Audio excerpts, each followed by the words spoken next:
There are only 5 chords on guitar that make up all the other chords that you could possibly play and give you the basis for playing any song, and I'm going to teach those to you today. Go ahead and turn your phone to the side for the best experience with this video. My name is Jake, and for the last 16 years, I've been teaching the coolest people on the internet how to play guitar with confidence. By the end of this video, you're going to know the 5 chords that make up all the other chords on guitar. I'm going to teach you a couple variations of each, and I'm going to teach you to move those chords around so that you can play even more chords with those basic 5. First, I'm going to teach you each one of these chords one at a time and a couple variations as I teach the chord. Then I'm going to teach you what to do to move them around the neck and use them to play other chords. If that seems a little confusing now, it won't by the end. Our first chord is D. D is a 4-string chord. We play open 4th string, index finger, 2nd fret on the 3rd, ring finger, 3rd fret on the 2nd string, middle finger, 2nd fret on the thinnest string. And that's our D chord. This is called a root 4 chord. That means our 4th string is our root note. Now the 4th string is open D, and that's where we get the name of the chord. When I say the root, that means that's the one that's going to have the name. Now, there's a couple variations we can do of this. The first one, we can turn this D, which is a D major chord, into a D minor chord. What we need to do is we need to take this 2nd fret of the thinnest string and we need to move it to 1st fret. So what we do is we flip-flop our middle finger and our index, and we put our first finger, our index finger, on that 1st fret of the thinnest string, and that's D minor. D major, and then D minor. Another variation of this is D7. So if this is D, to make it a D7 chord, we actually want to move this 3rd fret of the 2nd string to 1st fret. In order to do that, instead of using our 1st and 2nd finger to play the 2nd frets, we're going to use our 2nd and 3rd, and then we're going to put our pointer finger on 1st fret of the 2nd string, and that's D7. So this chord, D, is our only root 4 chord in our 5 main chords that make up all the other chords on guitar. Do you have any other root 4 chords that you play, or do you only play other root 5 and root 6 chords? Let me know in the comments. I'm interested to see what other root 4 chords people might be playing. I'm thinking of 2 right now that you might do, but I'm going to relate those back to some other chords in a second. Our second chord is A major. We're going to play open 5th string, 1st finger, 2nd fret of the 4th string, 2nd finger, 2nd fret of the 3rd, 3rd finger, 2nd fret of the 2nd string, and then we play open 1st string. And so we strum 5 strings. And that's it. That's our A major chord. Now you can actually use your middle finger, your ring finger, and then your pinky, but I don't have a pinky. So that's an option for you if it's a struggle to get these fingers there. You also see a lot of people who use their 1st finger to just kind of bar, which is also perfectly fine. You just want to make sure you don't also bar that thinnest string. You want to kind of let it get muted as you play it that way. That's our A major chord. Let's talk about a variation.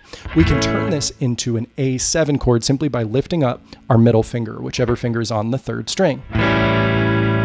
In order to make the A major an A minor chord, what we need to do is we need to swap our 1st and 2nd finger to become our 2nd and 3rd, and we need to use our index finger on 1st fret of the 2nd string.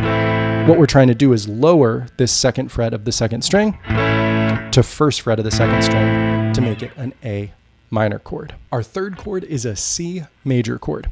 So we're going to start with our 3rd finger on 3rd fret of the 5th string, 2nd finger, 2nd fret of the 4th, open 3rd, 1st finger, 1st fret of the 2nd string, and then open 1st string. That's our C major chord. Now, to do a variation of this, you can actually put your pinky onto 3rd fret of the 3rd string, which would be this note here, but I can't actually do that because I don't have a pinky. So, but you can add that in. It becomes a 4-finger chord, and that gives us a C7 chord. So we're just altering that C major by adding that one more note and making it a C7 chord. But again, use your pinky. So both of those were root 5 chords. You see this open 5th string is the note A for our A chord, and this 3rd fret on the 5th string is a C for our C chord. So we call both these root 5. The root is on the 5th string. Our last 2 chords are going to be root 6. So chord 4 is an E major chord. We're going to play open 6th string. We're going to play middle finger, 2nd fret on the 5th, ring finger, 2nd fret on the 4th, index finger, 1st fret on the 3rd, and then open on the 2 thinnest strings. That's our E major chord. We simply want to lift up our 1st finger to play an E minor chord. We're just lowering this 1st fret on the 3rd string to open. And to play an E7 chord, we would play our E major, and then we would just lift up where I have my ring finger on the 4th string. We would want that to go from 2nd fret to open. So we have E major, E7, or E minor. And again, this is root 6. Our final and 5th chord is going to be a G. This is also root 6. I'm going to use my middle finger on 3rd fret of the thickest string. Index finger is on 2nd fret of the 5th. And I'm going to put my ring finger on 3rd fret of the thinnest string. Now, you might have already learned G and you might be using different fingers to do that, especially if you have your pinky, and that's perfectly okay. There's a lot of ways to play each chord. This is just how I'm working through it. But this is our G major chord. This is root 6 because this 3rd fret of the thickest string is the note G. So we have a couple variations. I could switch out my 1st and 2nd finger here to be my 2nd and 3rd, and I could use my index finger to play 1st fret of the thinnest string, moving my 3rd fret down to 1st fret on the thinnest string, and that would make it a G7. We can also play a G minor chord. This one's a little bit more tricky. I would put my my middle finger on 3rd fret of the thickest string, and then I'm going to bar strings 1, 2, and 3 with my ring finger, leaving the 4th string open. The 5th string is going to get muted by the pad of my middle finger, and that's going to play a G minor chord. I'll be honest, I don't end up using that chord a whole lot if I'm playing a G minor. There's other ways that I do it, but it's nice to have in the toolbox. It is a pretty chord. If you've been finding this lesson helpful so far, I think you would get a lot out of my course and community at school.com/guitargympro. So, how do we move these chords around? The best and easiest way to do it is using a tool called a capo. Now, there's a lot of different ones. This one, you kind of have the pressure system that pushes it. A lot of them will have a clamp in there. There's a bunch of ways to do it. But what the capo does is it acts like our finger making a bar, where we just put it across the string, and it's going to play all the strings at, say, 3rd fret, for example. So now 3rd fret is open, and I can use all those chord shapes, the D, the A, the C, the E, and the G, in relation to the capo. But because I've used the capo and I've made 3rd fret open instead of open, I've changed the chords that I'm strumming. So let's use these chords, for example, and walk through them. If we remember, our D chord is root 4. If I go to the 4th string here, I'm on the 3rd fret of the 4th string, I can count up and figure out what chord this actually is.